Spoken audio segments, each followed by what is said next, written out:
I was going to look at my watch. It's not a watch, it's a bracelet. Let's see, it's about time to get started.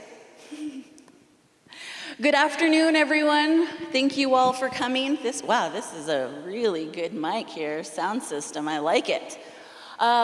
Good afternoon for being here. April Hale Yinishia, Tabahanishlanto Shihabashin, Ki Ani da Shiche do Tulley-Cordova da Chinle, a Yambatro Dant Nasha, Biedil de Sanil, over there, the Kehashte. A Hale PR, Public Relations, Baho Nashnish. I work with the Water Rights Unit. I am hired by them to help with their public relations and community outreach, these meetings.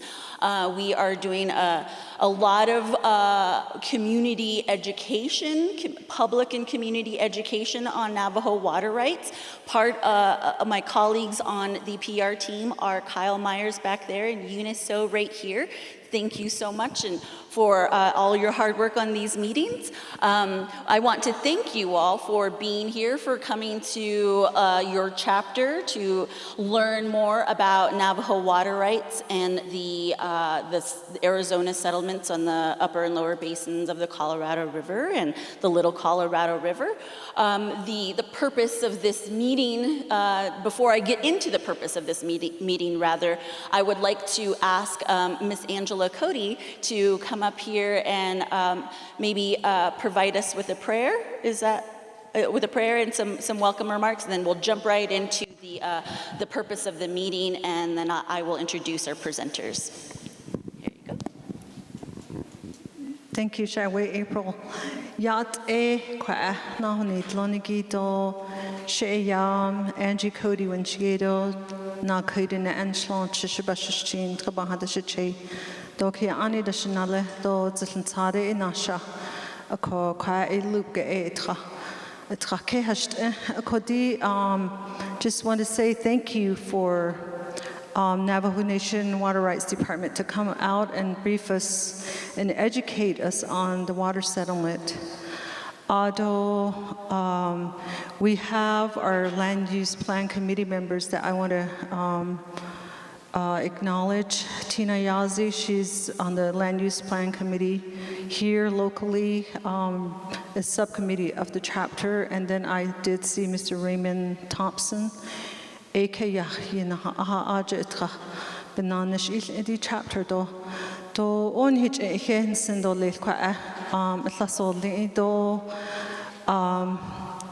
my brother Dwight I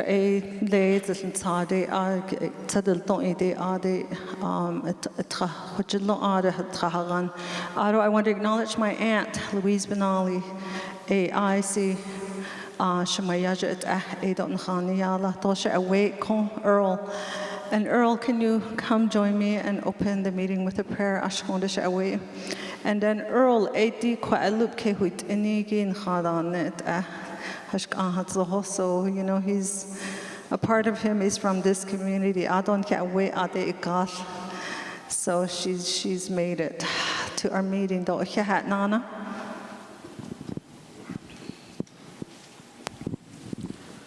Hagoshila shama aronda de Kodoki Yashani Klinigi so the Zen Linigi Hand so the art is a bay art ordning. Kodojon or Lord and Gitran Linidian. The Neda not Lini Konika Hons and Lani Tsinnajinnie. And Kitla has argued Kayata or Jigi Yakoti Benha Hons and Adon the Hand so she Yakoni Sandal Jodo Yasa that a Koti Kayan Daljo.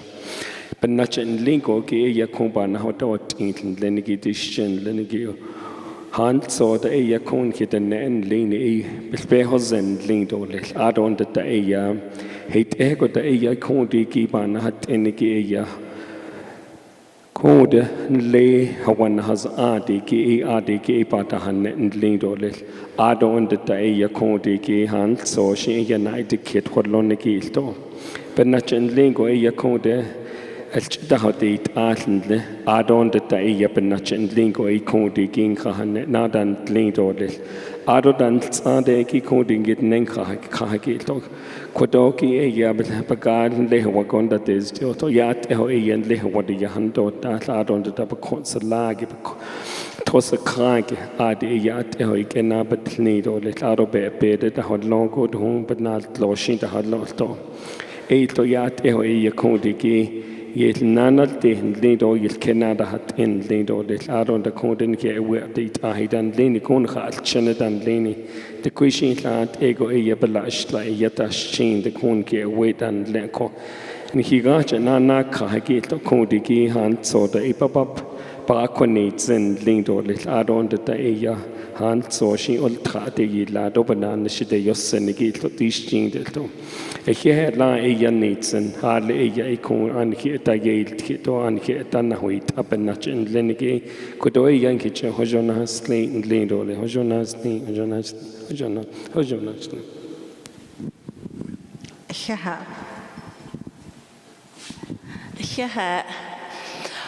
Thank you, everyone. I see more folks are coming in and joining us. I really love it. I love a packed house.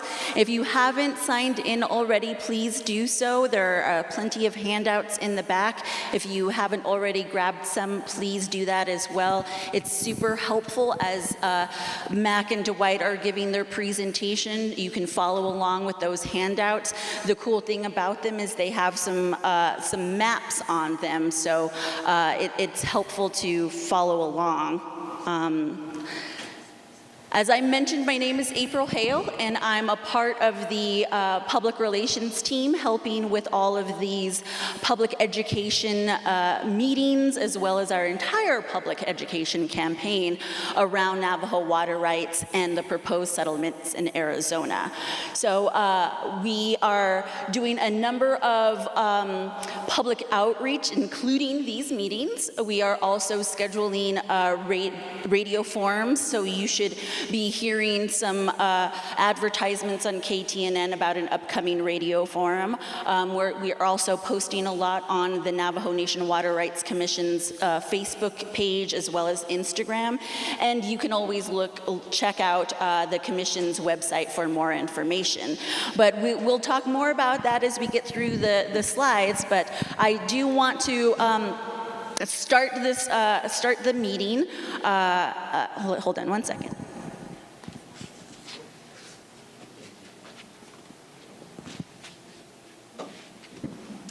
So your presenters today are two attorneys from the Navajo Nation Department of Justice's Water Rights Unit. They are Dwight Witherspoon, here on the far end. Dwight used to also be a former council delegate, and he'll share more about himself. And then the other attorney is MacArthur Stant here, who they've both been such troopers this entire time. I like to say that we've been on a Navajo water rights tour.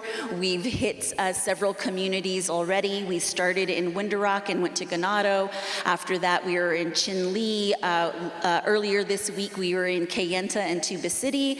Earlier this morning, we were in Dilcon. And so we're ending our week here with you all in Leupp. But come to on Monday, we will be in Rough Rock, and in the morning and in the afternoon we'll be in Pinon. So these two gentlemen here have just been incredible troopers and on us on this water rights tour, but also just providing a lot of really great information to all the community members who have attended these meetings. And this is a wonderful opportunity for you all to learn more, to ask questions, to share your comments and concerns. I do ask, though, that you try to save some of your questions and comments until we get through a lot of the slides. I can guarantee you that most of the slides will answer some of your questions. We do have a couple of note takers here who are capturing your questions. We also are recording, and I see some other recorders in the audience too, so that's really good. I like to see that. But we're recording because because we want to really, as I mentioned, want to capture your questions and comments, but we also want you all to know that we are sincere when we are here. We are sincere that we want to hear your feedback, and that we understand that water rights is such an important issue to every single one of you, to every single family, to all of your livestock and crops. So hopefully the presentation will be very informative. I know it will be very informative, and then hopefully it'll answer some of the questions that you may have. Also joining us this afternoon is Dr. Crystal Tulley-Cordova from the Department of Water Resources. She's in the back with her baby. Hi, say hi. And then, as was introduced earlier by President Cody, is Mr. Earl Tulley, and Mr. Tulley serves on the Navajo Nation Water Rights Commission. The Navajo Nation Water Rights Commission is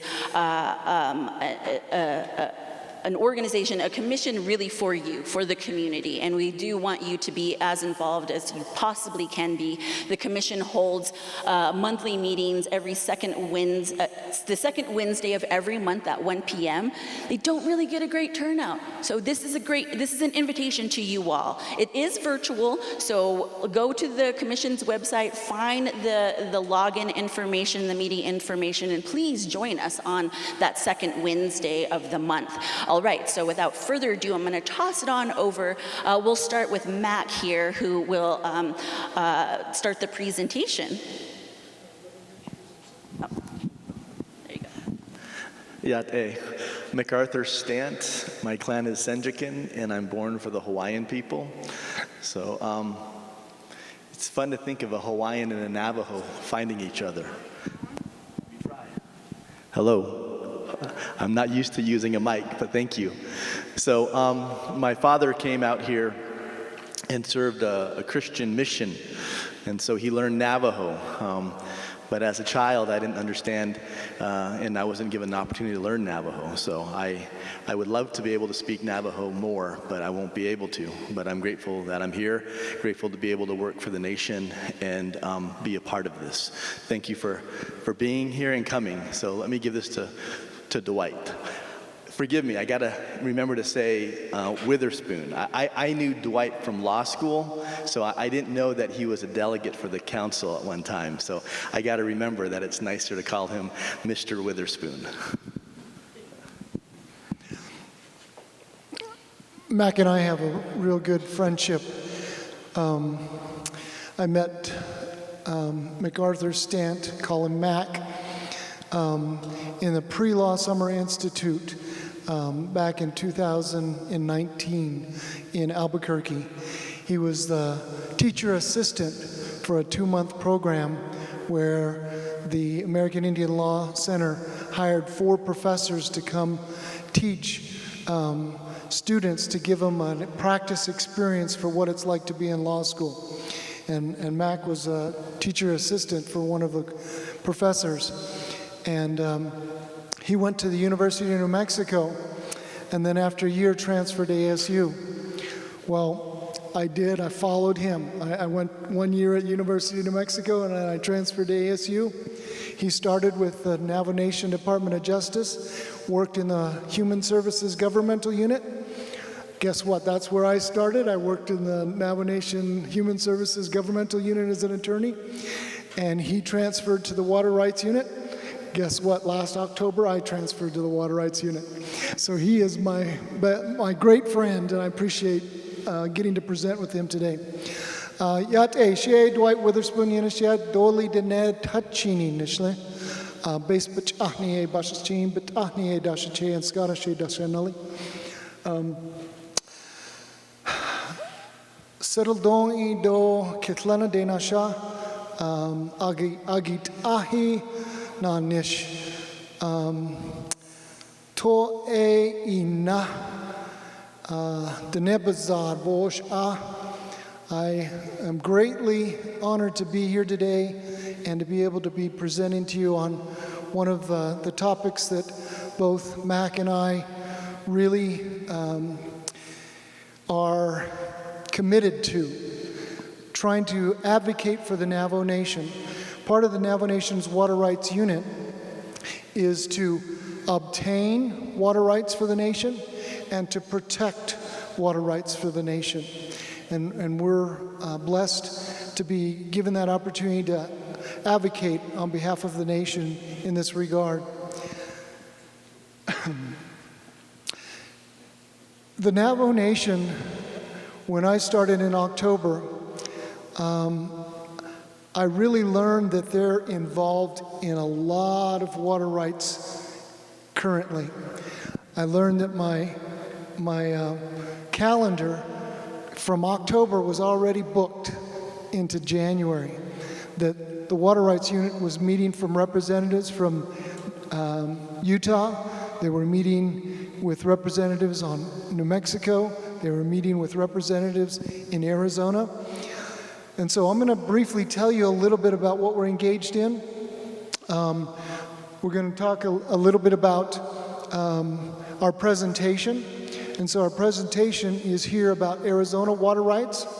The nation is engaged in both trying to secure water rights in the court system through what's called the adjudication court in the Little Colorado River adjudication. Basically, it's court. But we're also engaged in settlement talks to potentially see if we could settle our water rights as well. We're going to talk a little bit about the process of the adjudication court. The first filing for Little Colorado River was in 1978 with Phelps Dodge. The nation filed their claims in 1985. Well, Hopi has completed their water rights adjudication, and a special master is going to be has made a recommendation to the court. And we're going to look at kind of their claims and then what the special master recommended. And there certainly may be some significant differences. That will help us kind of give a preview of what our water rights might look like in terms of our claims and what would be potentially the results that will be helpful in sharing that information with you today. We'll talk a little bit about what's the difference between litigation to try to obtain water rights and the difference in settlement negotiations to try to obtain water rights.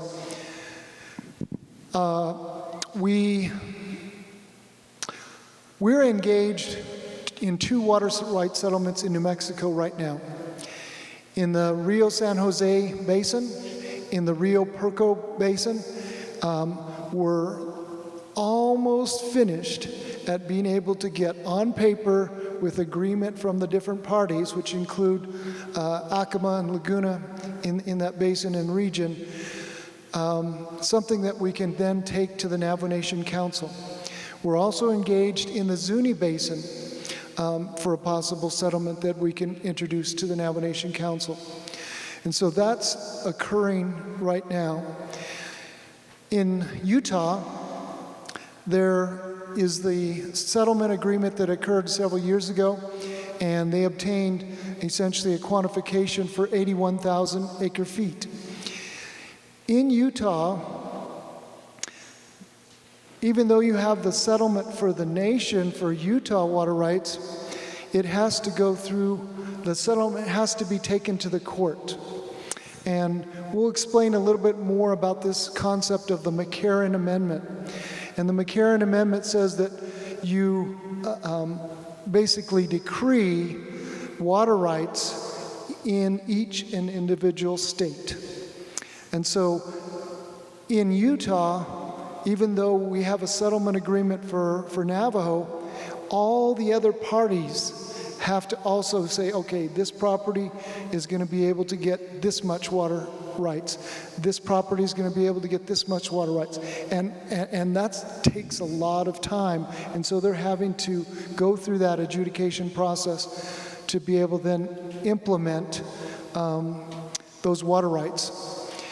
So that's kind of in an implementation phase. In Arizona, as I indicated, we're we're in court. Mac is going to be explaining a lot of detail about how last summer Navajo Nation was in court for several months and initiated essentially our claims, and some of those are considered phase 1. He's also going to explain that there's also a phase 2.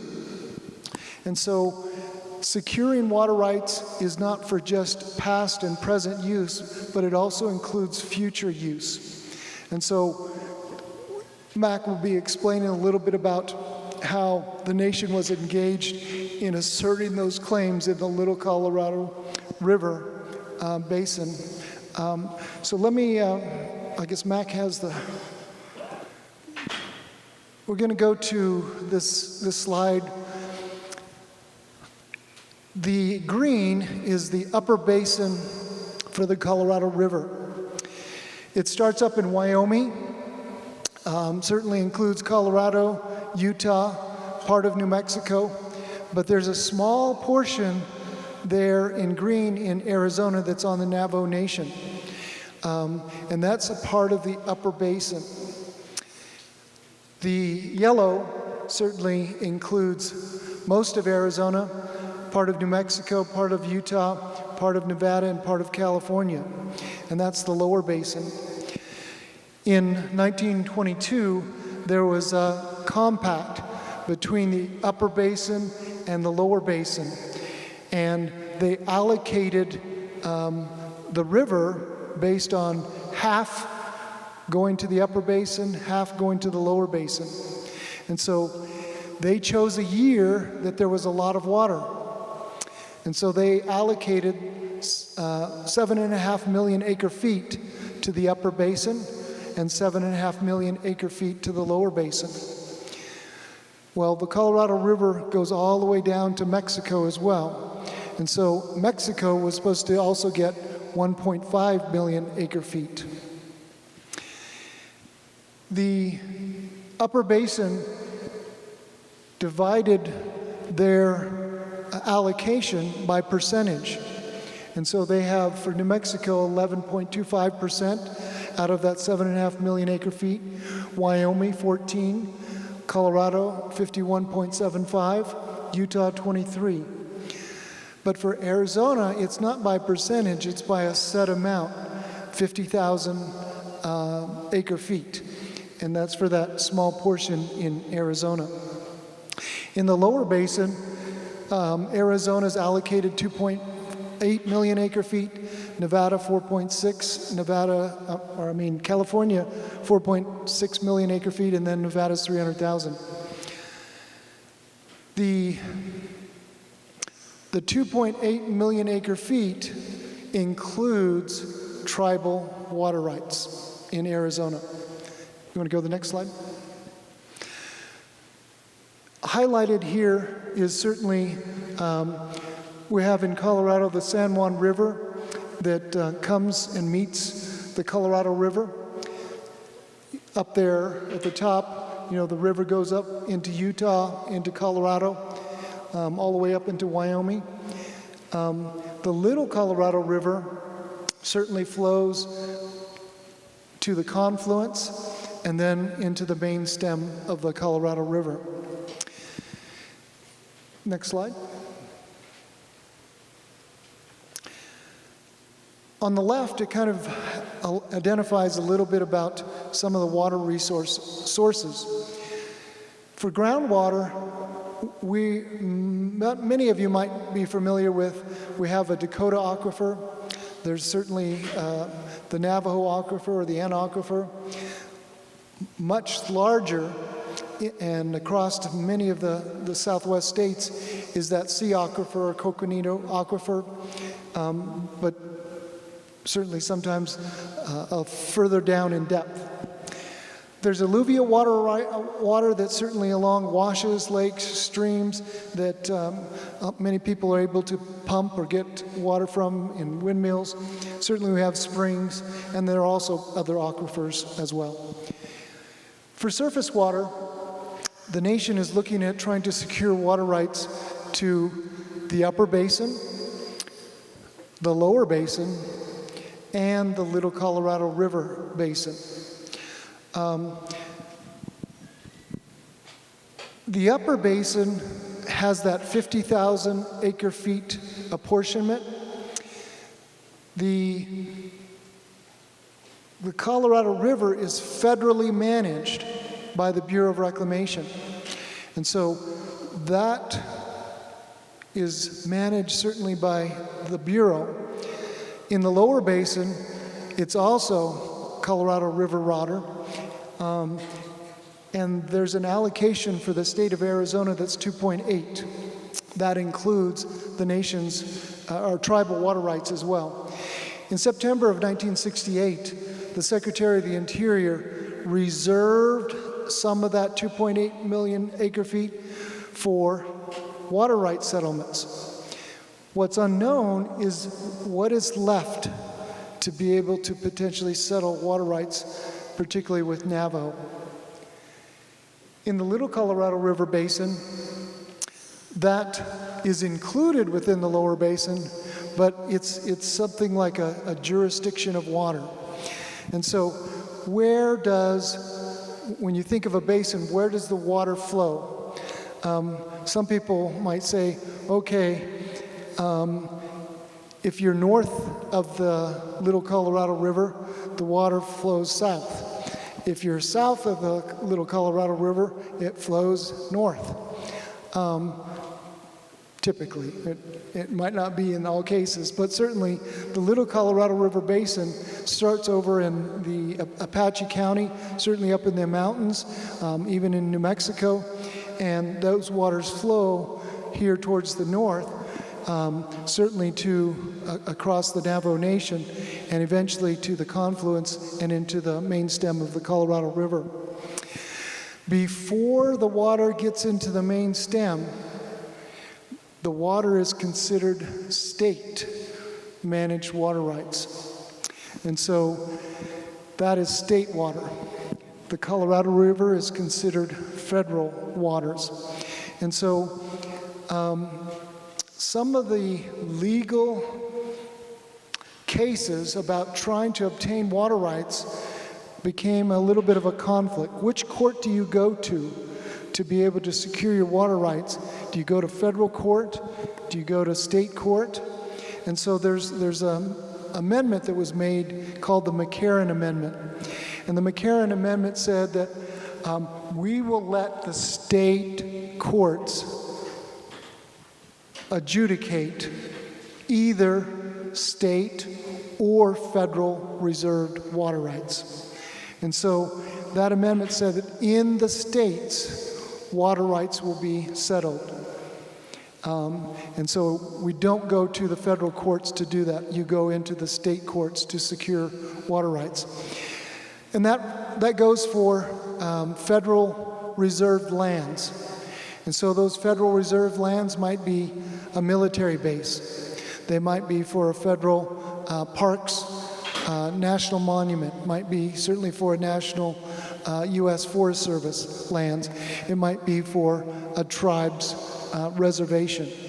And so reserving those lands are considered federal reserved rights. They will be recognized in a state court. And that occurs because of the McCarran Amendment. Next slide. The Colorado River, its supply is diminishing. The demand is increasing. So the Southwest is experiencing, drought. And certainly the need for additional water is pretty, what you might call expected, that when you don't have sufficient, you're in need of more for subsistence, for livelihood, for ranching, farming. And water is needed in any kind of project, for construction, for roads, certainly for all of life, water is needed. And so certainly the demand is increasing. If you look at the Colorado River, and from year to year, the amount of snow that's in the mountains has varied. But over the years, certainly it seems like it's only about 11 to 13 million acre feet that's coming into the Colorado River on average. Well, you've allocated certainly about 16.5 million acre feet with Mexico and the upper and lower basin. You've kind of over-appropriated the water. That's a concern. In the lower basin, and there's this drought contingency plan and managing kind of the rivers, and those plans go up until 2026. And so the federal government is looking at initiating a federal action on changing how the Colorado River is managed based on what is, essentially Mother Nature really providing currently on average. And so initiating, a post-26 plan is of concern. What will be the differences? And certainly all of the upper basin, the lower basin, the 30 tribes that are on the Colorado River, all concerned about their own water rights. Navajo is very concerned because we want to get what we would call our markers down in securing water rights as well before this post-2026 implementation of federal action on the management of the river. Next. So in the ways to obtain water rights, you have through the court system, which we call litigation, but it's also called adjudication. So when you think of adjudication or litigation, all it means is you're doing it through the court system to try to obtain water rights. In settlement, you're in negotiations, and it's typically with the same parties. If you get a settlement agreement, you also have to take it to the court, and the court has to review it and to recognize it and decree those water rights that you agreed in a settlement as well. So even if you do it through the court or you do it through a settlement, it still has to go through the court to get recognized. In our case that we initiated in 1985, it was for the Little Colorado River Basin. We do not have, we haven't initiated a court case for the Lower Colorado River Basin or the Upper Colorado River Basin. And speaking about the Upper Colorado River, many of you are probably familiar with the 2010 and 2012 settlement proposals. The 2010 settlement included Lower Basin water and Little Colorado River Basin water. In 2012, it only included the Little Colorado River with a reserve of possible Lower Basin water. It didn't have anything to do with the Upper Basin. So in either 68 or 69, the Bureau of Reclamation was able to get the Navajo Nation Council to not assert its water rights to the Upper Basin for 50 years. Well, that ended in 2019. So in our current engagement for a possible water settlement, Upper Basin water is certainly on the table in our negotiations as well, which is different from the 2010 and 2012 timeframe.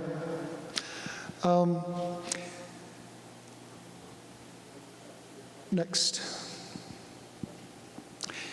This slide may be one of the most important that we share with you.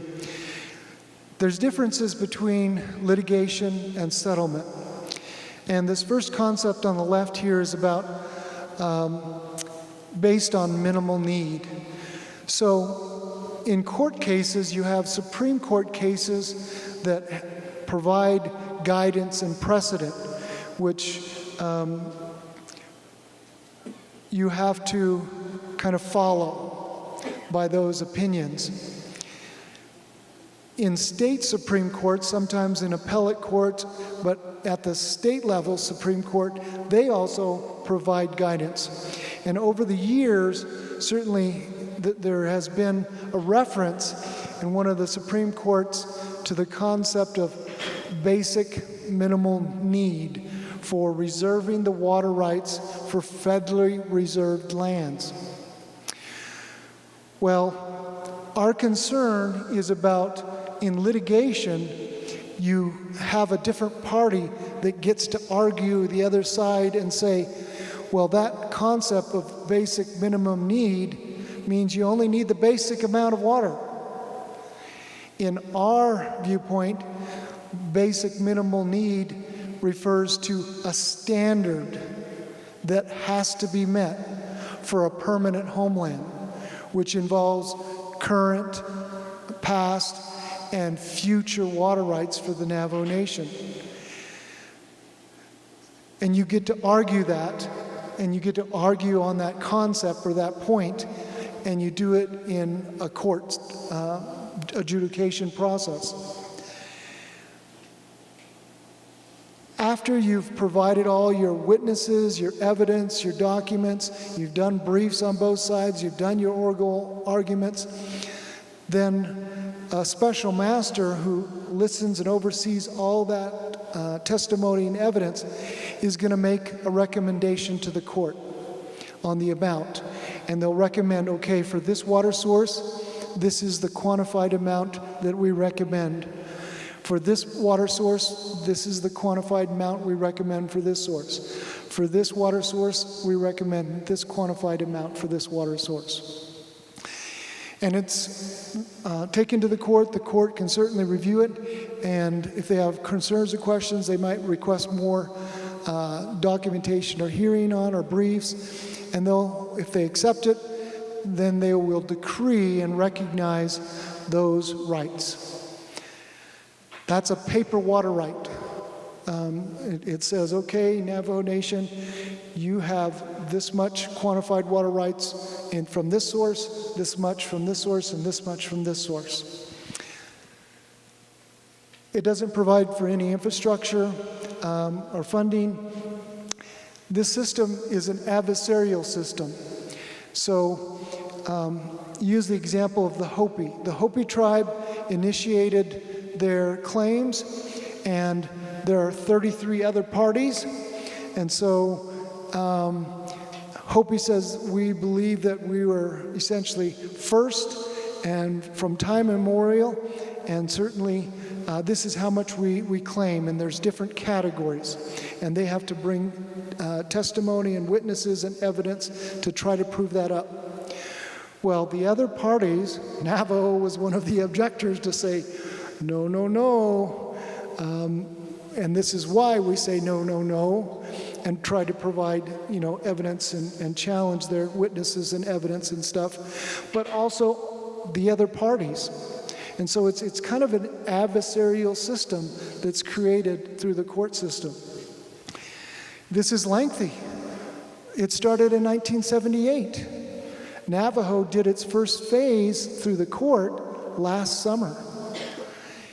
A second phase for the actual trial will occur in about September of 2027, several years. It's a lengthy and costly process. A difference in settlement is certainly you get some certainty. You know exactly what you're agreeing to. You've negotiated it, so you're certain on what you're going to get. In litigation, you're dependent upon that special master who's hearing all the evidence and what they recommend to the court, and you're dependent upon the court. And you're crossing your fingers and you're hoping that you're going to get a good result. You don't have any certainty on what you might get. And so it's a little scary in the litigation phase. One of the benefits of settlement is usually you get infrastructure funds. An example of that is the Navajo Nation did its water settlement on the San Juan River. In the San Juan River, certainly got funding for that Navajo Gallup water supply system project. In New Mexico, there's also the Cutter Lateral, and in the Cutter Lateral system, already the communities are receiving water from that settlement agreement. Many of you, if you've gone to Gallup and up toward Shiprock, you can see the pipeline that is being put in, and even some of it coming towards Window Rock. That legislation certainly was for $800 million. It authorized up to $1.3 billion for that project. That construction timeline and funding runs out at the end of this year. Because of COVID and certainly inflation, the cost has almost doubled. And so there's a bill initiated in Congress to get additional about $800 million to be able to fully fund and build out that project, which they have the obligation to do. There's some additional laterals that is in consideration. There's also something called the Sweetwater Amendment that allows water to be taken out there at the San Juan intake system and then take it up to Utah. And that's called the Sweetwater Amendment. That is an example of how much money you could potentially get for large regional water projects. In the 2010-2012 settlement, certainly there was this consideration about the Western Navajo Pipeline system project that would take water out from Leupp, bring it all the way down to Tuba and all the way potentially to Cameron. You know, that's a very expensive regional water project. And something that you could potentially get in a settlement. The authorization is probably one of the most important aspects that you can obtain in settlement. The nation is in 4 different states. To be able to take water, certainly there is authorization for potential 6,411 acre feet to come out of the San Juan River and to be brought into Window Rock. But to be done, to actually do it, you have to have a settlement and recognized water rights in Arizona. Even though they're building the project to potentially bring it into Window Rock, we don't have any water rights legally. I mean, we use water as a nation, but we don't have the legal water rights to the upper basin, lower basin, or the Little Colorado River basin. And so we're seeking to obtain the legal water rights. So then you also need that authorization to take water from certainly one state to the other state.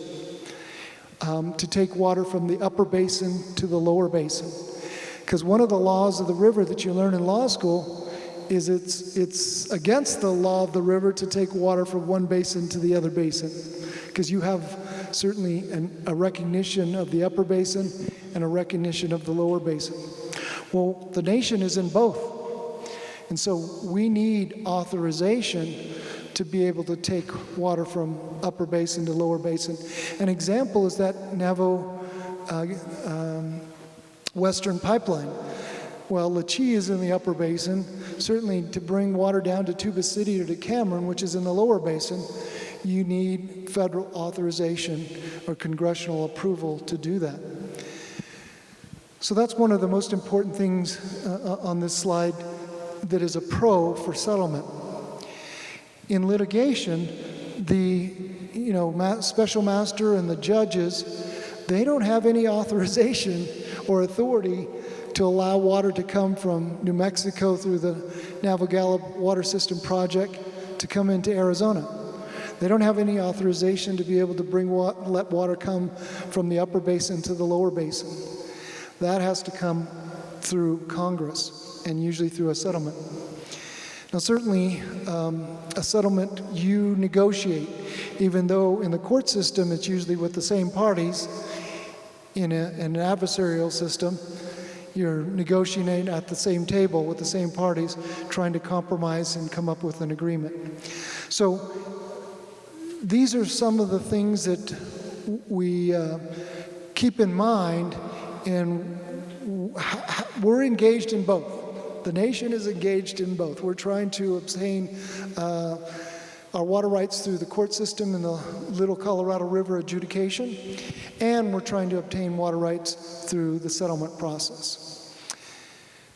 In our presentation, we're going to kind of advocate that we may be able to do a little bit better in the settlement process. And that'll come out in kind of our presentation. Next.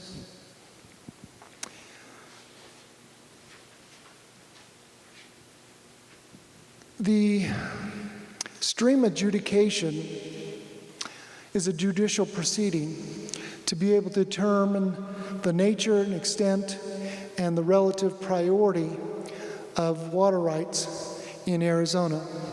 And you have the Arizona Verized statute that authorizes that adjudication system. In water rights in the West, generally it's done by this concept of prior appropriation. So the first person to be able to start making use of the water usually has a senior right to water, particularly to surface water, for someone who starts using the water after the date of the first senior water right user.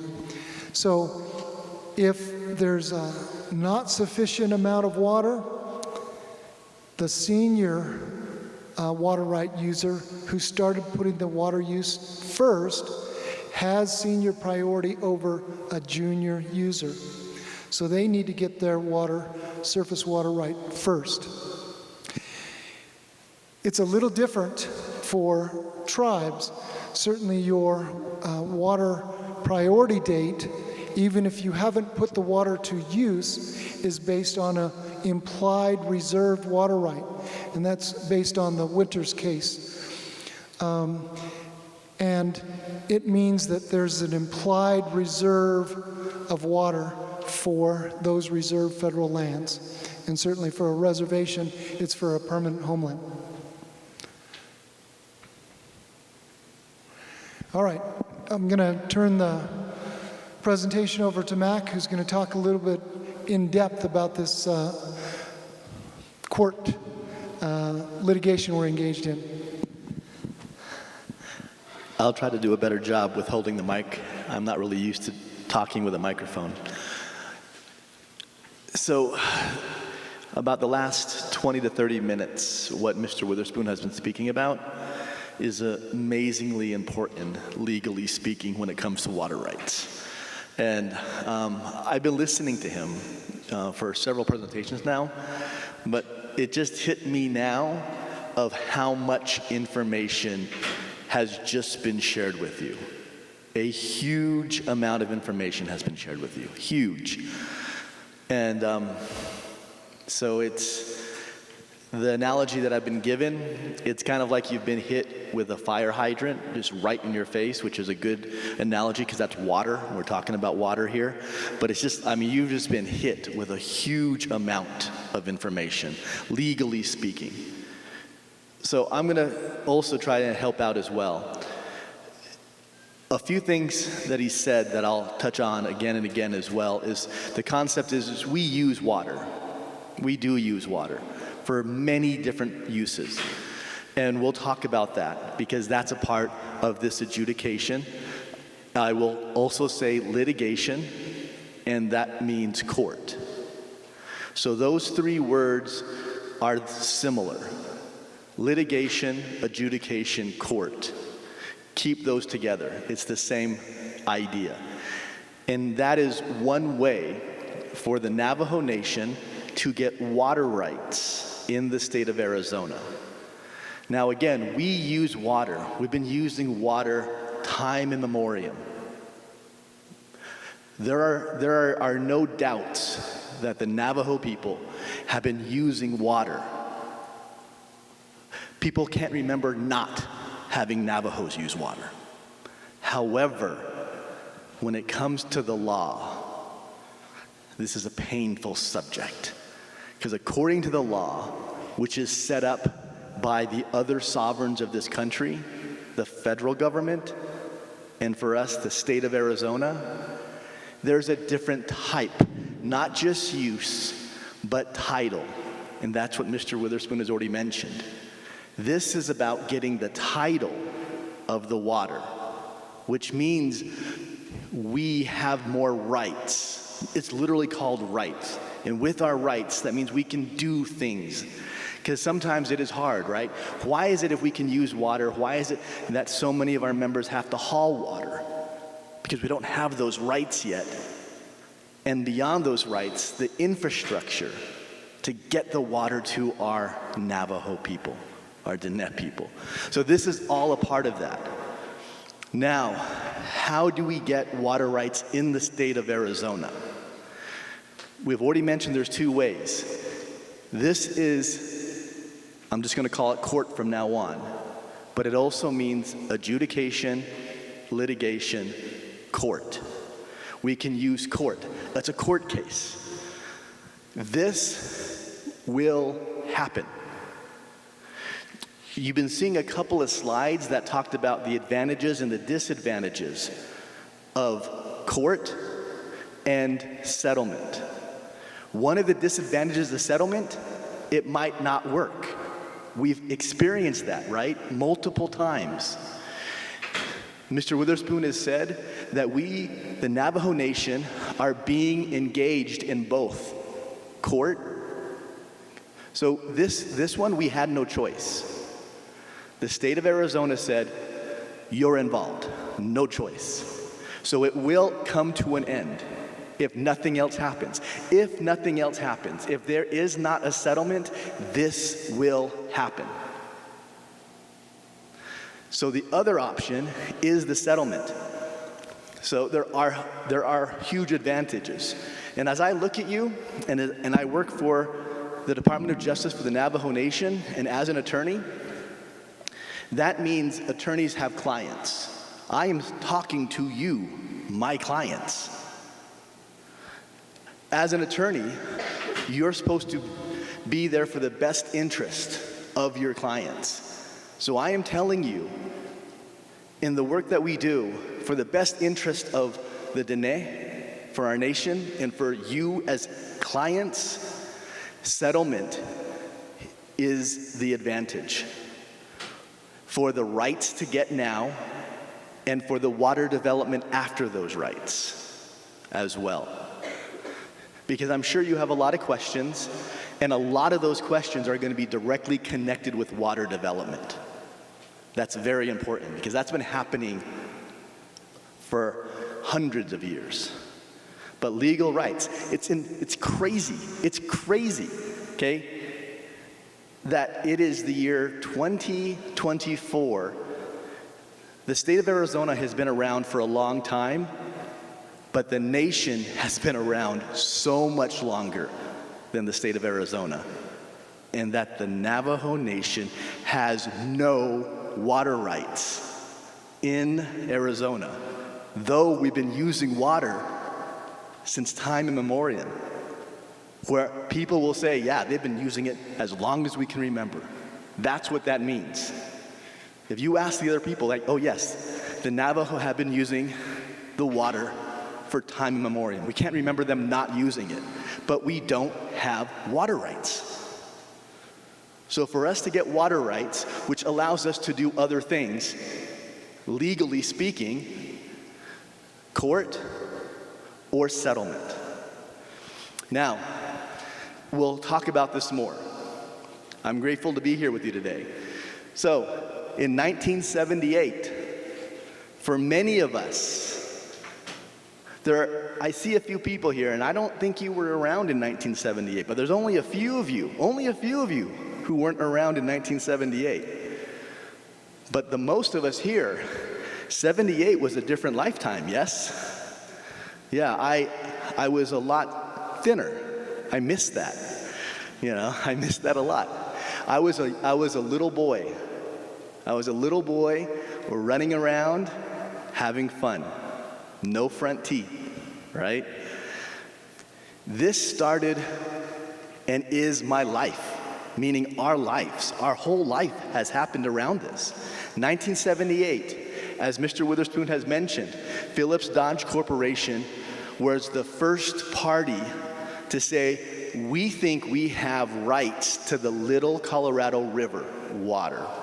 We think we have rights. And this is how it started. As you notice on the timeline here, the nation, in 1985, the nation does say, we have rights. Now this is only for the Little Colorado River, only that basin. Mr. Witherspoon has also mentioned 2 other water sources, the Upper Colorado and the Lower Colorado River basins. This litigation does not include that. How do we get rights for those? Settlement. If litigation ends, and look at the last date, the last year says 2027. That won't be when we get rights from litigation. It'll still be years after that we get those rights. So the concept, though, is, the idea of these rights. Now, I was a teacher, and so was Mr. Witherspoon, and some classes are more fun in school, right? PE is more fun. We're teaching the boring things today. This is the law, using the state of Arizona and the federal government. What they have set up as law, that we, another sovereign, because we are a sovereign, that we have to use those laws to get our water rights. It's not what we would like, but that's the system that we have to use. And this is the litigation part. Once again, I will say it is only for the Little Colorado River Basin. We have more water right claims. That's a legal term, claim.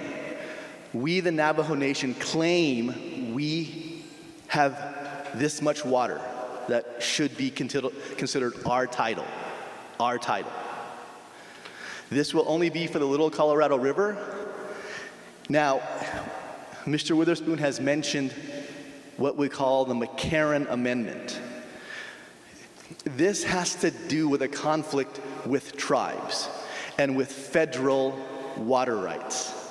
Because our neighbors to the south, Winslow, Flagstaff, Holbrook, they're state parties. And they go to the state of Arizona for their water right claims, for their legal water right claims. They just go to the state of Arizona. But because of a reservation, and this is a federal legal term, this is amazing, because as a child, I was raised here, and I didn't know what a res meant. I just knew it was a 3-letter word, right? Res, but I didn't know what that meant. It wasn't until I got to law school, which makes me sad and angry. It wasn't until I went to law school just about 5 years ago that I realized the reservation was a federal action, right? There was a time where most of this land was occupied by the Dene, right? But there was unfortunately a treaty where the land that we got for our permanent homeland was much smaller. And then the federal government said, that is a federal reservation. We, the federal government, recognize this. And that means we, the federal government, can give you water rights. So tribes have a conflict.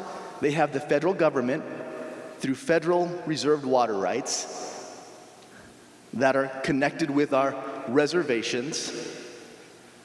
How do we get those water rights? And then here in the Little Colorado River, that's a state water right. There's a conflict there. We have to deal with both sovereigns for this issue. And that's why we have McCarran. McCarran said, Federal Reserve water rights, native tribal lands reservations is an example.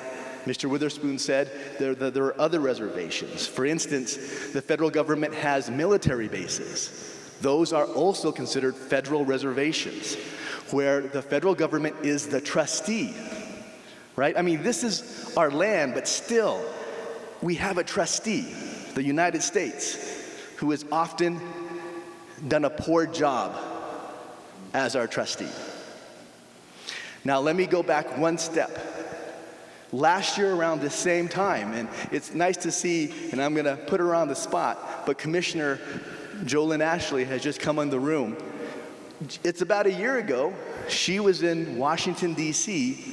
for the Supreme Court case, Arizona versus Navajo Nation. What was that about? The Navajo Nation was saying, our water rights, our federal water rights to the lower Colorado River, we want a voice. Mr. Witherspoon has already mentioned why Arizona, and this time the federal government was against us, right? Our own trustee was on the other side of the case. That's crazy, right? I mean, how can you be our trustee if you're on the other side? But what they were saying is the federal government and the state of Arizona and the state of California were saying, hey, Navajo, we have no more water to give on the lower basin. As Mr. Witherspoon said, they've given all of that water rights away. And we, the Navajo Nation, saying other tribes were given water rights years ago. We were left out. We asked the federal government, stand up for us. And they did not. So we need to stand up for ourselves. In last year's case, did we lose any water rights? The distinct answer is no. We lost no water rights. What happened was the Supreme Court said that in order for the federal government to help the nation, we needed to have more distinct federal law. But we did not lose any water rights. So the concept is this litigation about the lower Colorado River? The answer is no. This litigation is only for the little Colorado River. And I've already said that like 5 times in the last 10 minutes. So you're gonna be like my kids. I have a 14-year-old and a 10-year-old. So, right? And so you're gonna roll your eyes and say, oh my gosh, I used to be a teacher, right? So you're gonna say, I like hearing my name Stant. Like, Stant, we've heard that, good. I don't want you to forget it. You're gonna hear it until you won't forget it, okay? Just like parents with kids, right? I'm gonna tell my kids until they say, enough. No, you're gonna hear it until you don't forget it. So this litigation is not comprehensive, and a settlement would be. Because right now, in the settlement that's happening right now, the Navajo Nation is saying, we deserve water rights for all 3 water basins in Arizona, the lower Colorado, the upper Colorado, and the little Colorado River. This, though, will not give us that. So that's another very important reason to remember the difference between litigation and settlement. A couple more things. According to McCarran, tribes go first in state litigation. The Hopi has already had their hearings, their cases. They're finished. In order to do that, in a court of law, in the court of state of Arizona, first you must make your claims. Hopi made their claims. This is how much water we want. Then, in court, they have to have witnesses and testimony and evidence to show that they were right. When I give the microphone back to Mr. Witherspoon, he's going to show you a slide. And the slide's going to show what the claims for the Hopi were. Like, what were the claims? Most of the time, the special master, who I'll talk about very soon, the special master recommendation, which is in 2022, the recommendation most of the time was a lot smaller than the Hopi claim. And why was that? Because typically speaking, the Hopi was unable to show the special master the evidence the special master thought would match that proper claim. There are a few areas where Hopi got 100% of their claim.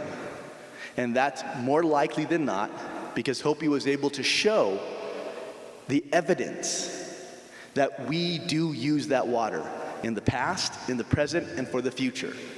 So the special master was able to say, that's your claim, that's my recommendation. Okay? Claim and recommendation. That's what's going to happen in litigation because we need a special master.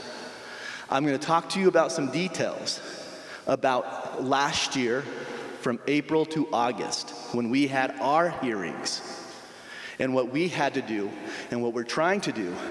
We gave our claim, and then if litigation continues, the special master in the future, in years to come, will give us a recommendation. Now, again, as a teacher, sometimes you want to wake people up, right? So I'm trying to scare you straight. We're going to show you that the Hopi claims and the Hopi recommendation are poor for the Hopi, and that more likely than not, we're going to get the same treatment. Our treatment will be very similar. That we're claiming as much as we can, and we're probably going to get really low recommendations. That's what we're afraid of. We really are. We're afraid of that, right? Because this is litigation, and in settlement, it's different. So today, we're talking to you about these sort of things because that's what we can talk to you about.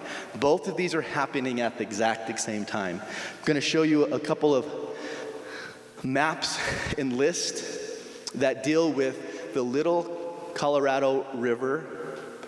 So this is, and you've seen this already, but this is the basin. The blue means the basin.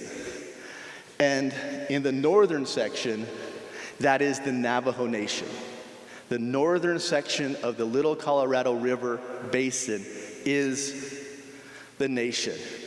And we see it, right? We had precipitation last night. We know that some of it will stay and go into the ground and saturate and be useful. We also know that some of it is going to come down in the washes, and then it's going to basically join, right, in the Little Colorado River. That's why we're this basin. So another important part is it starts south of us in the mountains, right? Some of these mountains are in New Mexico, and some are in Arizona. I always enjoy listening to Mr. Witherspoon, and I liked how he talked about the concept that, and we believe this as Dene, we believe this, that water is its own creature, its own life, its own force, right? The water doesn't care about state boundaries. The water doesn't recognize nations. It just recognizes the land, and it goes with the land. But we live in an environment that doesn't do it that way. So this is why we have all these borders. This country has done that. The point is, in Arizona, we're aware that the mountains in Apache County, those are the waters that flow. It flows through our neighbors, like Holbrook and Winslow. It flows here. I mean, it's an honor to be here. This is the heart of the Little Colorado River, right? If it flows past us, I don't like the name of it, but we'll call it the Grand Falls, right? You know? I mean, we have tourists who like to come and look at it, right? And think that they're having a fun experience, but it's more than that to us. It's more than that. Yeah. I look forward to the day that I can take my children to see Grand Falls, not as an attraction, but as a lesson, right? So this is the important things. This is the Lower Colorado River, and you are, I haven't said this before, but you are the heart. You believe that, right? It's here. You know, it comes and it goes and it continues. It's an honor to be here. So we have these boundaries, we have these chapters. 44 chapters, your chapter included, right? All of Leupp is in the Little Colorado River Basin. My chapter, when I was a boy, running around toothless, when this whole thing started, was called Little Greasewood, Lower Greasewood. Now it's called Greasewood Springs, right? But so with my chapter. My chapter is all in the Little Colorado River Basin.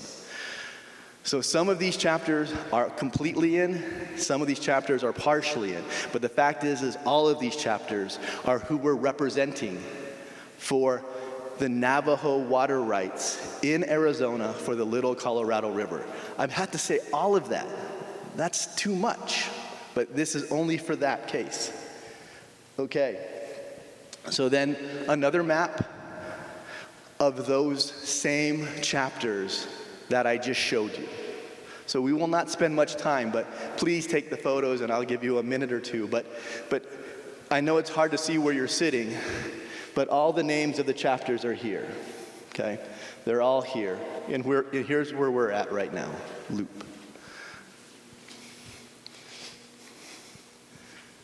Now, Mr. Witherspoon and I are here, and again, I see you as my clients. I work for the Navajo Nation.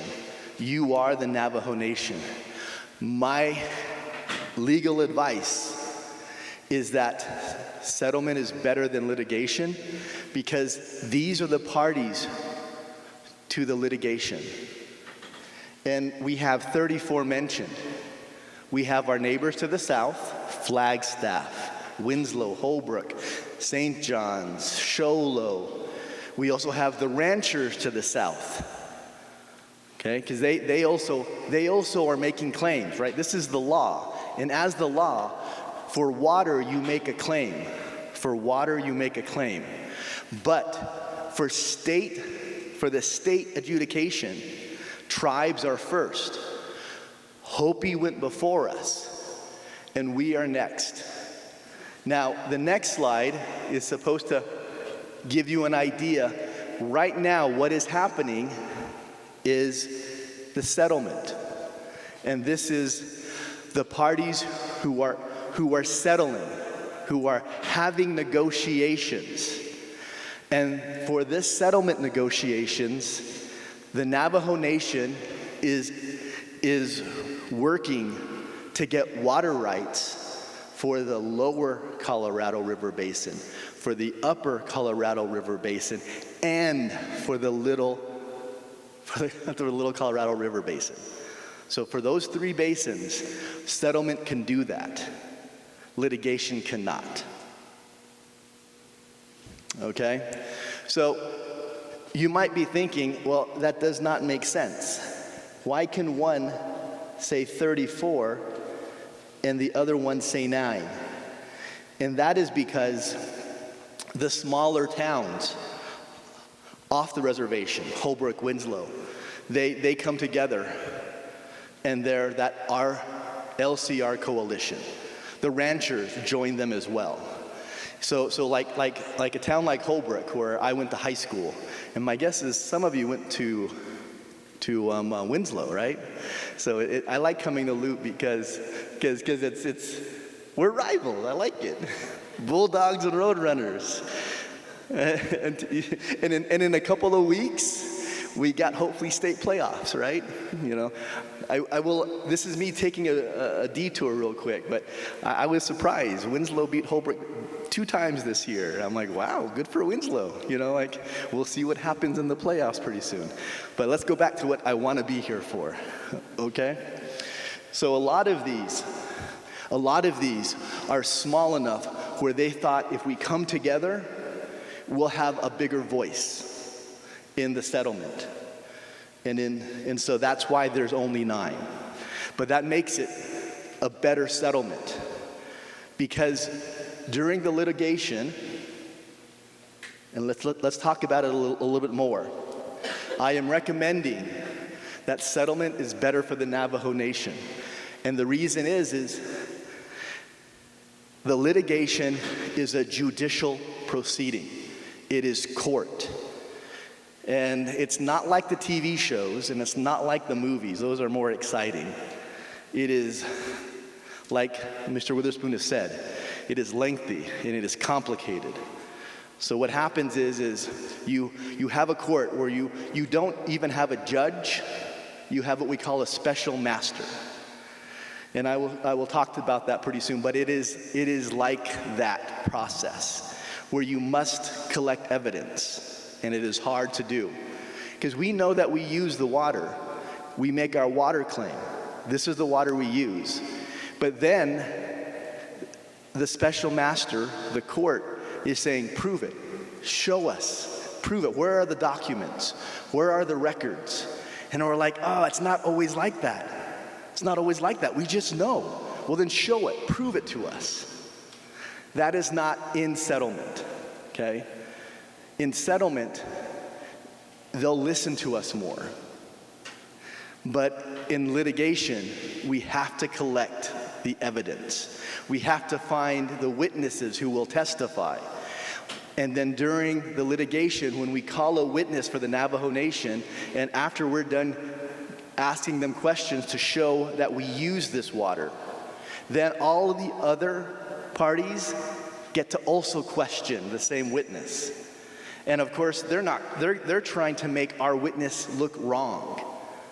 You know, they're trying to say, tell me more about what you're doing, right? And then it's all done for the special master. It's done for that person. So it's more muddy because we have to do a process that is not as direct.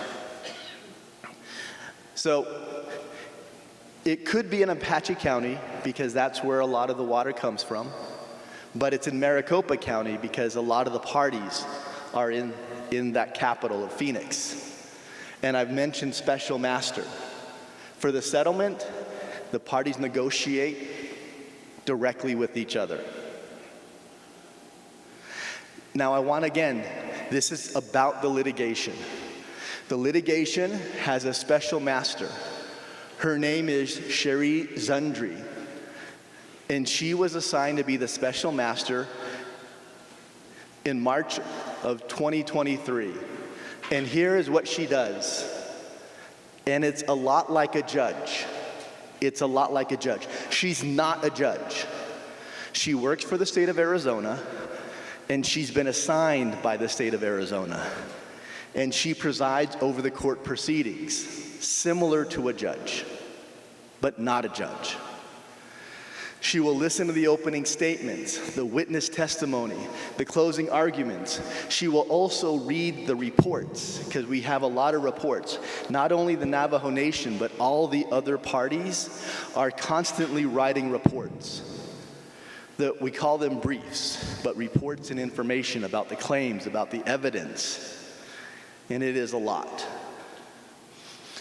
After all of the hearing is done, then what the special master will do is she will prepare a report and a decree.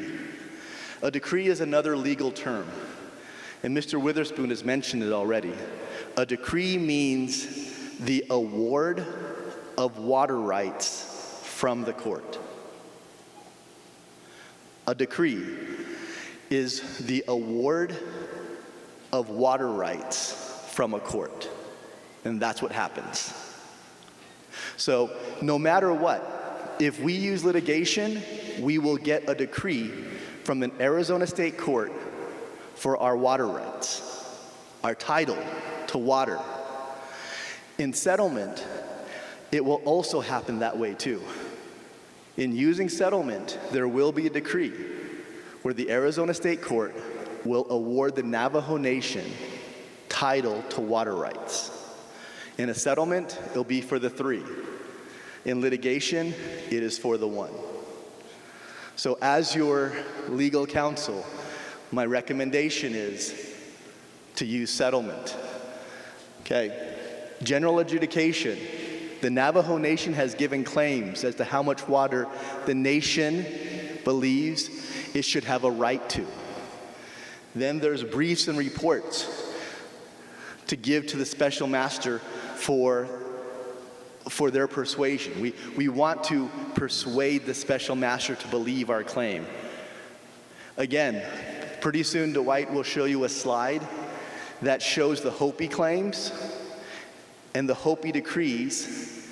And our understanding is if the Hopi claim and decree are the same, that means the Hopi tribe were able to give good testimony and evidence where the special master said, yes, you use that water for the past, the present, and the future. Sometimes the number is going to be 0. And we believe when the special master said 0, you get 0, that the Hopi tribe was not able to give the evidence and the testimony to convince the special master of the Hopi claim. So, again, this is where we will get that decree from the courts. Next one. Going back to the lower Colorado River, when we go down south, there are tribes that have water rights in the south. And they were given those water rights through what we call practicable irrigable acreage. It means, I'm going to say farming, right? That the state of Arizona believed those tribes had easy access to farming next to the Colorado River, and that's down in the south. So I bring this up because for the other tribes, it's more complicated than that. It's not just about irrigation, which is important, right? For the nation, irrigating is important. I'm sure several of you are farmers who have come today. So you understand irrigation, but it's not only about that. In the Arizona Supreme Court, in the Gila adjudication, the Supreme Court said, we must think of more than just PIA, practicable irrigable acreage, more than farming. That for tribes, here are other factors, other uses of water that are not just farming. So in the treaties that most tribes have had, the treaties say that the reservation, the federal reservation of a tribe is for their permanent homeland. Their permanent homeland. So to have a permanent homeland, we need to consider the future population. The future population. So we last summer, we had a lot of witnesses and a lot of evidence and a lot of briefs where we, the Navajo Nation, said the population of the Little Colorado River Basin is going to improve and increase over the next 50 years, the next 100 years, because that's what the court wanted to hear. There were some parties who said the Navajo Nation is wrong. The Navajo Nation population has reached its peak and will never get that much again. And the Navajo Nation population will only go down as to those members who live on the nation. And we understand that, right? I mean, 50% of our population lives off the reservation right now. We understand that. But a lot of it is because of certain things, right? Like jobs, like education. You know, I fall into that category. So I left for a time, got my education, and now I work for the nation again. So this concept of population was very important. The more people you have, the more water you can claim, right? More people, more water claim. Less people, less water claim. So there is a party in this litigation who says that the Navajo Nation population here on the nation will never increase. It will only go down. The reason they said that is because of the census. The most recent census happened during the pandemic. And life here on the nation was hard during the pandemic. It's hard anyway, right? It's always hard. But during the pandemic, the rest of the United States, and on sometimes even on a global basis, and she lives here in America, but I'm going to pick on one of our guests right here. She actually comes from Scotland, right? So, I mean, the world is watching us. We have someone from Scotland who is here to want to know more about this. The point was the census, right?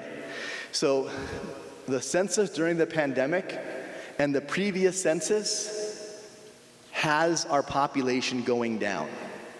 And so the other party are saying, Navajo cannot prove that in 50 years they will have a thriving population here, even though I think most of us believe members want to come back, right?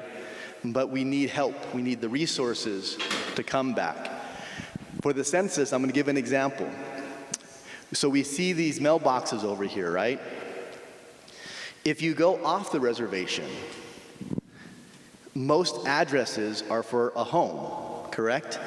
So for the census off the reservation, let's say down in Phoenix, they have all the addresses and they can go to that house. But here, we have a lot of members, that's how they get their mail. So you can't use the address. Where I'm from, in Greasewood Springs, that's my mailbox too. My mailbox is at the store. My mailbox is at the store. So they might not count me. So what we were arguing was there's an undercount.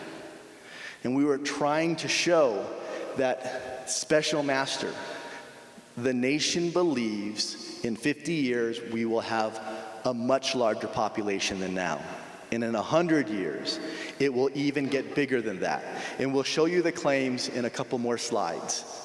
And we made those claims because we were working to get the largest recommendation we could from the special master. So, next slide.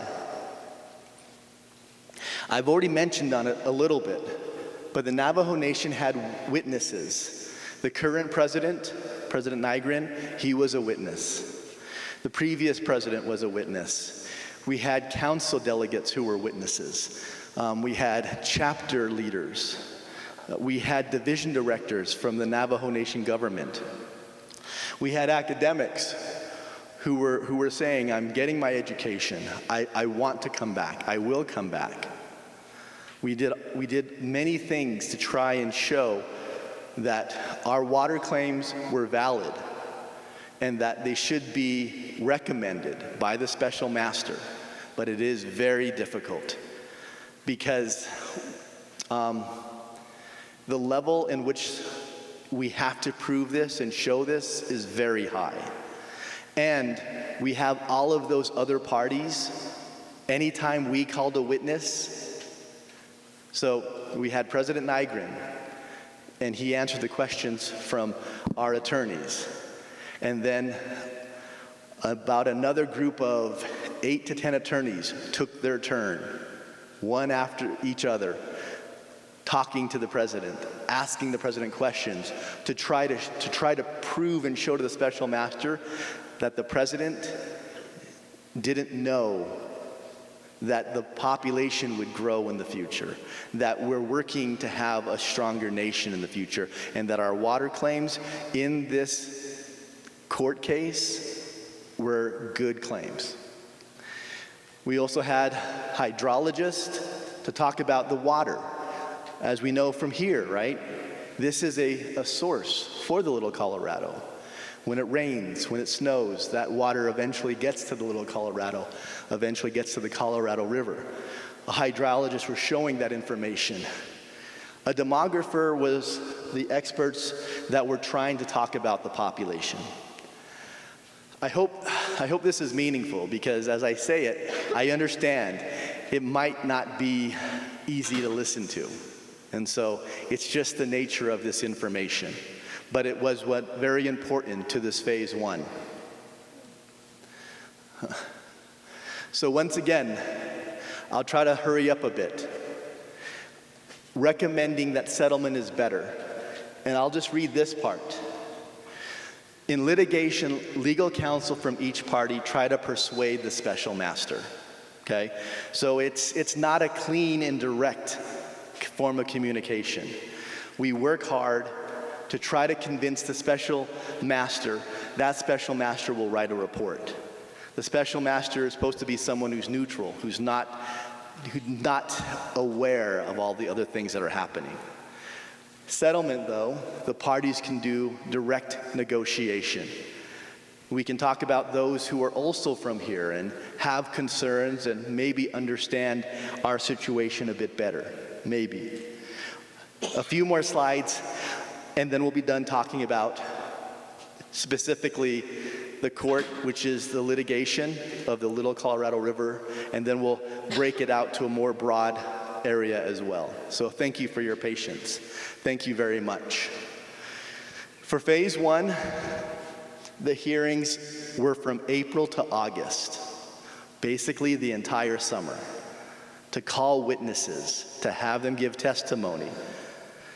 Right now, this is happening right now. After the hearings, the parties will write their briefs that they will give to the special master, and she will read it.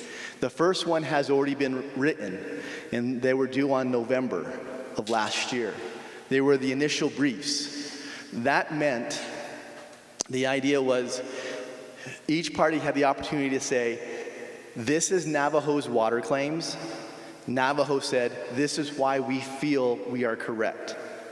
The United States said, this is the Navajo claims, this is why we think their claims are good. But then everyone else, they're writing, these are Navajo's claims, and this is why they're wrong. Mr. Witherspoon said that litigation is adversarial. That's what this means. We're fighting against each other. They're an adversary. All the other parties say, Navajo is wrong. Different than a settlement.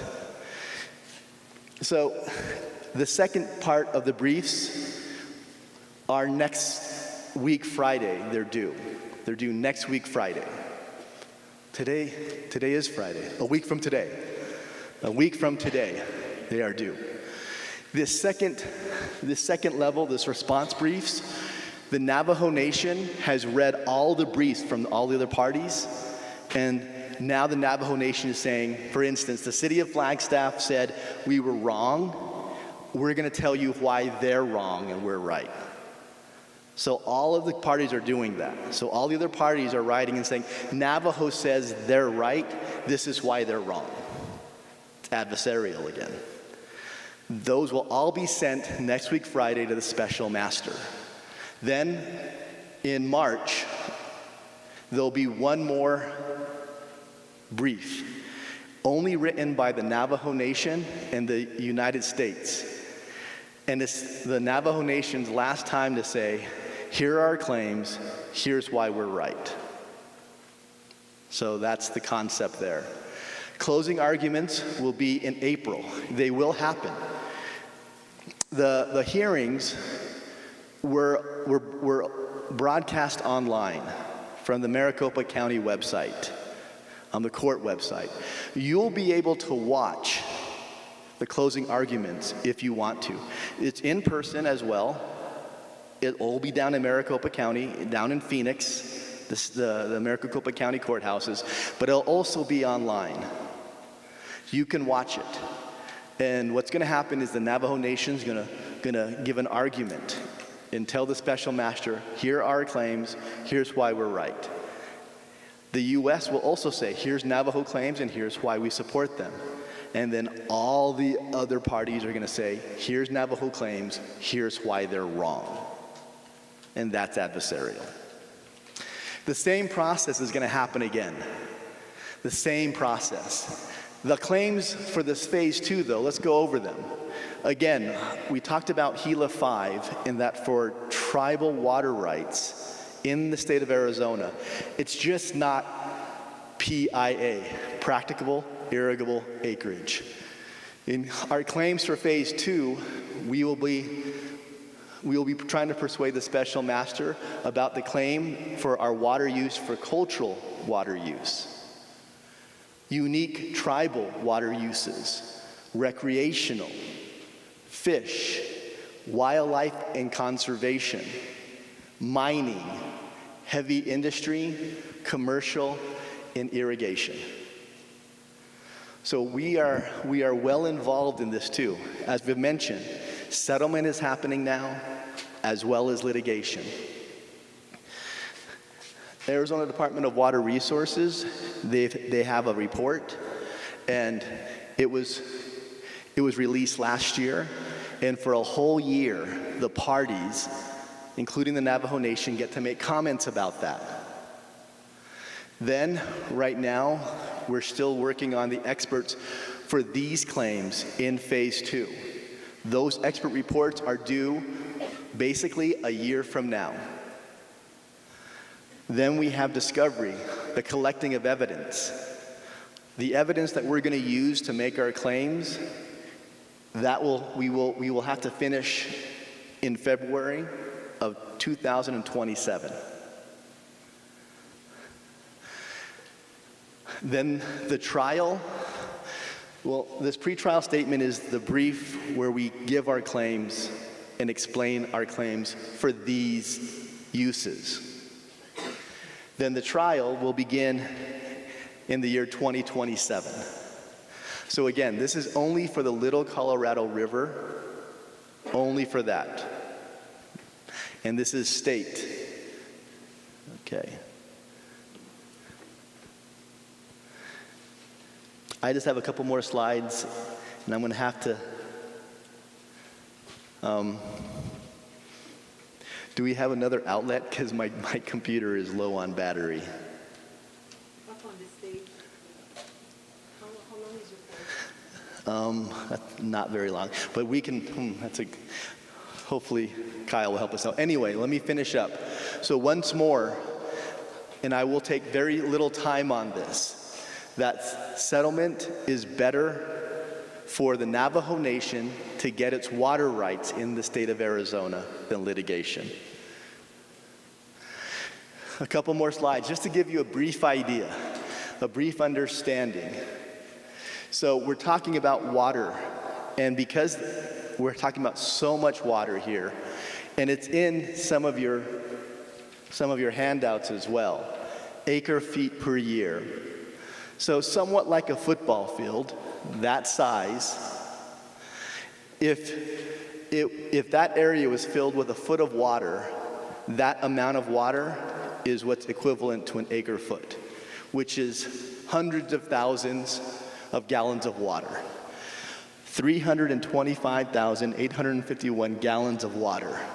So just to make it easier, we call it an acre foot because of the size of the amount of water.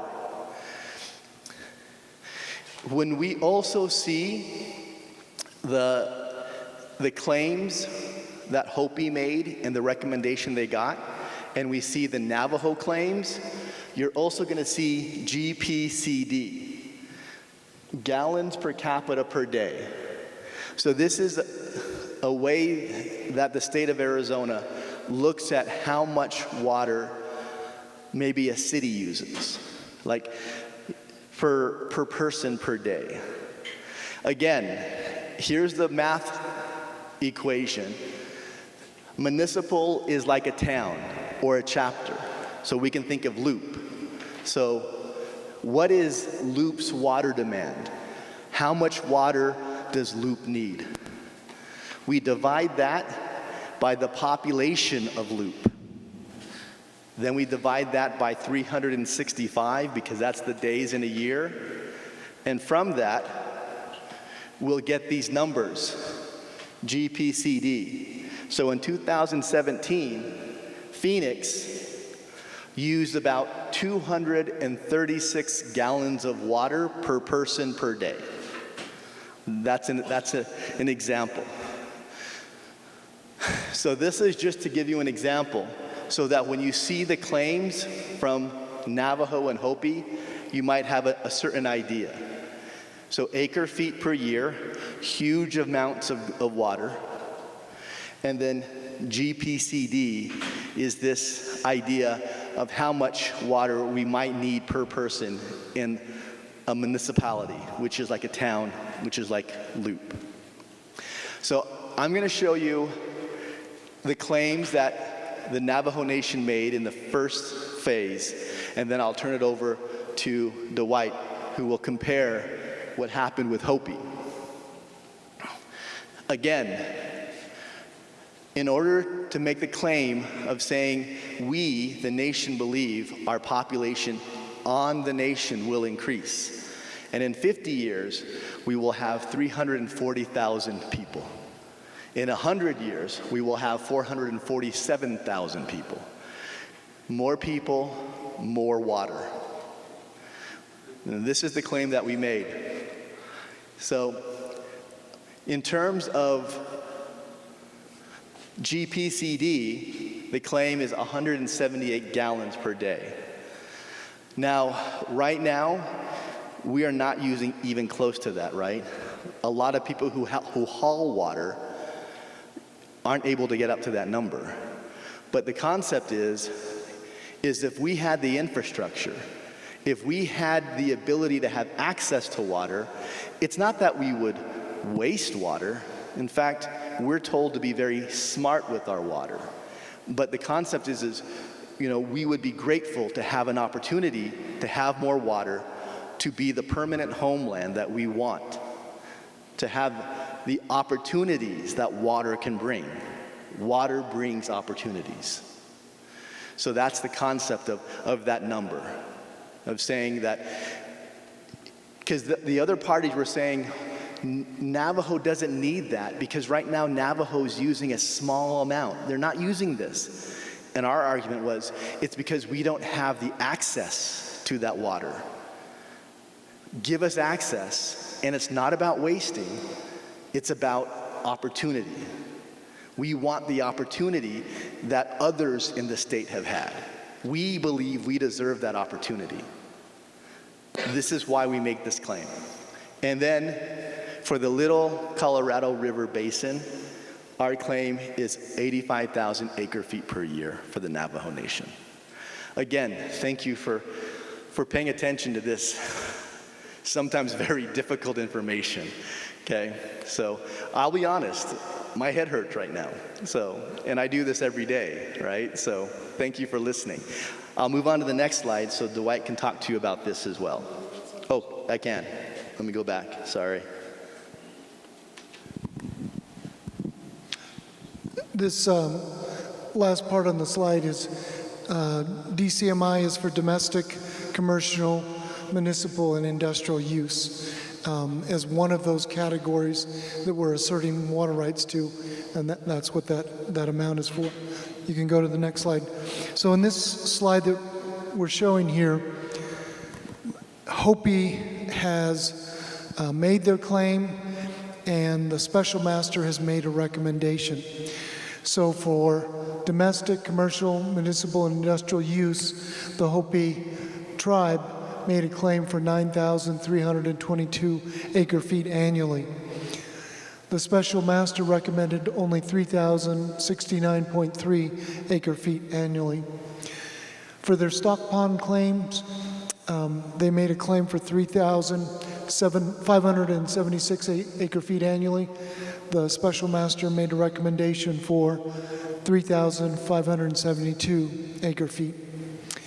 For their stock and wildlife, they made a claim for 1,123 acre-feet annually.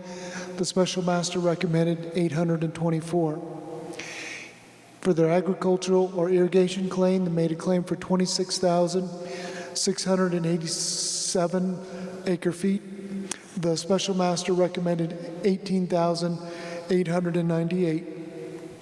For their CNS gardens, they made a claim for 9,471. Special master recommended 0. For their livestock value chain operations and alfalfa fields, they made a claim for 12,215. The special master recommended 0. For their coal liquefaction claim, they made a claim for 20,600 acre-feet annually. The special master recommended 0. For their hybrid coal-fired and solar electrical power generation plant, they made a claim for 6,500. The special master recommended 2,300. For their Keams Canyon recreational area, if you add up the storage and evaporation, it actually comes up to that 26 acre-feet. For the Pasture Canyon claim, it was for 317 acre-feet. The special master recognized 286.8. For their White Ruins Canyon claim of 12.39 acre-feet, that's the same amount that the special master recommended. Using that last category, certainly the 12.39 acre-feet is very specific. So they probably had sufficient evidence to demonstrate to the special master that that's the claim amount that they should receive, and that's what the special master recommended. You can see in terms of their claims and what the special master recommended, in some regards, they only got a third of their claim. In some cases, it was about half. In some cases, it was about 2/3. In some cases, it was 0. What that tells us or gives us an insight to is we expect potentially a similar result in asserting our claims, and what kind of result may we obtain in asserting our water rights as well. Next slide.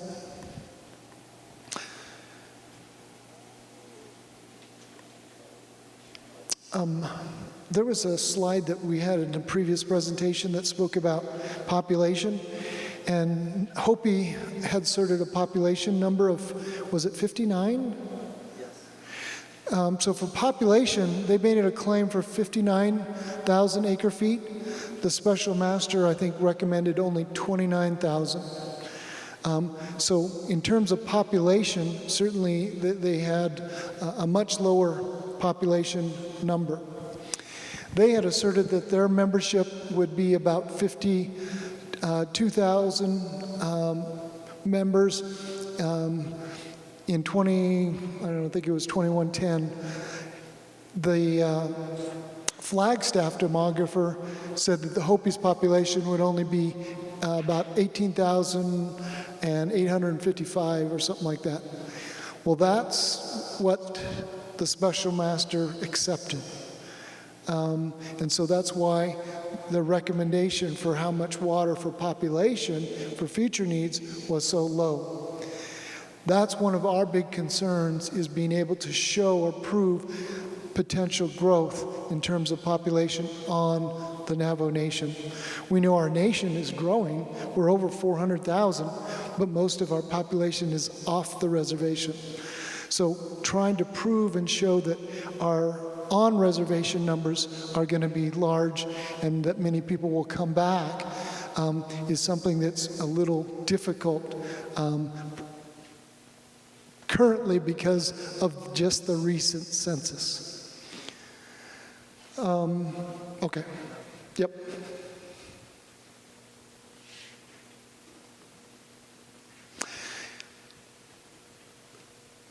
We've spoken about the nation is engaged in litigation. We're engaged in the Little Colorado River adjudication. We're also engaged in settlement. In settlement, we're not asserting just claims to the Little Colorado River. We're asserting claims to the Lower Colorado River and the Upper Colorado River basins as well. And so that becomes a little more comprehensive. Certainly, we're seeking authorization in settlement for authorization to take water from one state and move it to another state. We're seeking authorization to take water from upper basin to lower basin. We can only get those in settlement and congressional authorization. We can't get that in litigation. The judge and special masters just do not have that authority to say you can take water from one state and bring it into another state. They don't have authority to say you can take water from the upper basin to the lower basin, as that is it's against the law in the law of the river currently, and only Congress can authorize that. Some of the things that are impactful is based on minimal need. One side is saying you only need the minimum amount of water. The nation is saying we need a minimum standard for a permanent homeland, which is basically the argument from both sides. It'll only be a paper decree, comes with no infrastructure. And this is we will only get a decree in the Little Colorado River. There is some historical irrigation that has occurred. Certainly that'll get recognized. There may be certainly water rights on the aquifers, but there may be potential limitations.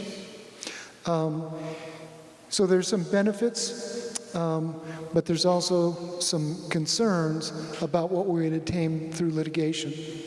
In settlement, certainly there's the certainty. We know exactly what we'll get. There's certainly potential for large funding of regional water projects to provide for surface water use to support our Navajo Nation's groundwater use and dependency currently.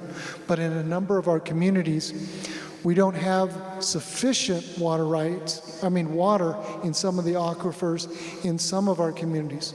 And in some of our communities, the water has either arsenic or radionuclides or potentially high concentration of salt, selenium, that makes it brackish and certainly not good for potable type of water.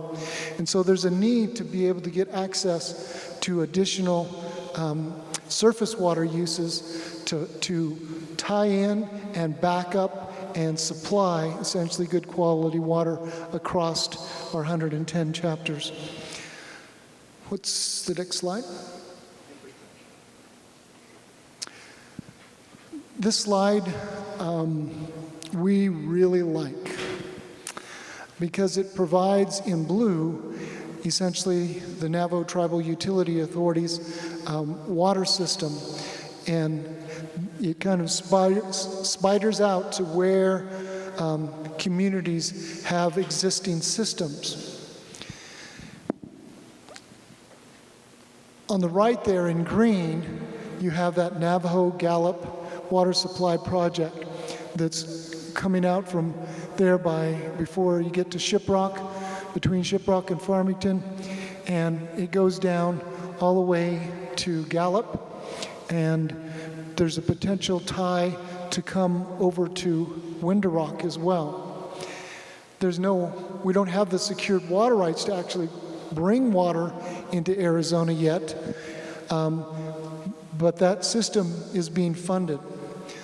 They're seeking additional funds to be able to complete that project, to add additional tie-ins, but it also has that sweet water to take water from that source and to take it up into Utah. Many are familiar with the proposal in the past, the 2010-2012 settlement for a possible Western Navajo pipeline to take water from Lachie, bring it down certainly to Tuba City, and potentially all the way down to Cameron. That's obviously going to be very expensive, much like the Navajo Gallup pipeline, very expensive. That potentially you could get in a water regional type of settlement. The additional things that we're trying to envision involve potentially taking some wells that we have near the corner of the border to tie into the Leupp Delcon project. There's certainly possibility for water through the Navajo Gallup pipeline, not only to come over to Window Rock area, but to potentially do some tie-ins to the Ganado and even further to the west. There's potential and vision for water system that could be coming out of the San Juan River, that infrastructure that takes water up towards Utah, but also can connect all the way down to that kind of circle region of many farms, Chinle region and area as well. There's a possible project for using water up in Utah that would bring water into some kind of aquifer storage that can be then used in the future as well, but a potential tie-in down to Kayenta. Why is this important? It conveys the need to get additional tie-in systems, backup systems, additional sources of surface water, because our underground groundwater in the future, in our population growth, will not be sufficient. And so it's important to try to secure water rights to the upper Colorado River, the lower Colorado River, and certainly for the little Colorado River. Next slide. This might not be the slide, but it should say question. I don't know what happened. Okay.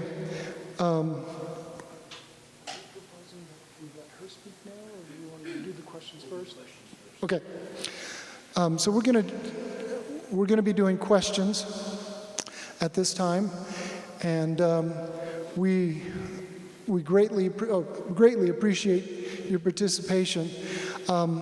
Before I forget, because I don't want to forget, one of the chapters we presented at was at Torreon several weeks ago, and one of the chapter officials asked the question, so what could we do as a chapter to potentially support a water settlement? And they're certainly in consideration for their water settlement in New Mexico. And so I told them that many people have connections certainly to their own potential council delegate, because any of the settlements are going to have to go before council for consideration. The authorization will not have to come from just Navajo, it would have to come from Hopi. It would have to come from, the city of Flagstaff. They have to take it to their city officials for approval. And all the other parties have to get approval as well that they're agreeing to a settlement. So if you have connections, certainly at the state level and other parties, certainly you can voice your support for that. It also has to be introduced potentially to Congress, and quickly. And so many of you may have ties to congressional representatives that could be helpful in assisting their support for a water settlement as well. And there's certainly opportunity for chapters to do chapter resolutions, agency council meetings. The last that I wanted to say is the Navajo Nation is amazing. You look at our 1868 treaty, and it's only a small part of the current Navajo Nation. If you look at the dates of the expansion of the Navajo Nation, it expands 15 different times. Well, it's even more than that, because Nat Utsil is now a part of the reservation. So is Twin Arrows, so is Turquoise Ranch, so is the property for the Navajo Transportation Department in New Mexico. That's 19 different times the Navajo Reservation has expanded. It's amazing. It truly is. It can't be except for one thing I consider prayers. And so we would appreciate your prayers on behalf of the nation to try to secure water rights for the nation as well. Potentially 2 settlements in New Mexico and settlements for all 3 basins in Arizona. With that, I'm going to give the mic back to, I'll give it to April, and then certainly we'll answer any kind of questions you have.